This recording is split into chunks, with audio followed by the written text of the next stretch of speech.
أشكركم جزيل الشكر بتعاونكم ومساعدتكم لنا.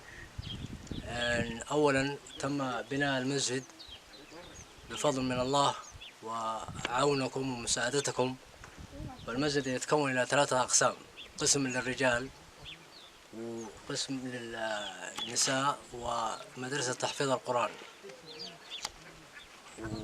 ولك الحمد يا رب، الأمور طيبة بفضل من الله ومساعدتكم لنا، ونشكركم جزيل الشكر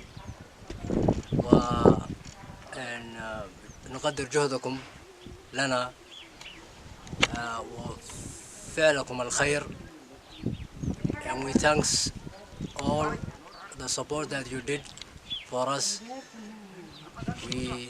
We just started from down, so we start making a mosque in a 3 section, the male section and the lady section, and a school for learning the Quran al-Kareem.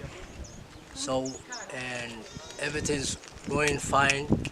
So we appreciate that, and we thanks a lot from me and my brother Ali, and thanks a lot.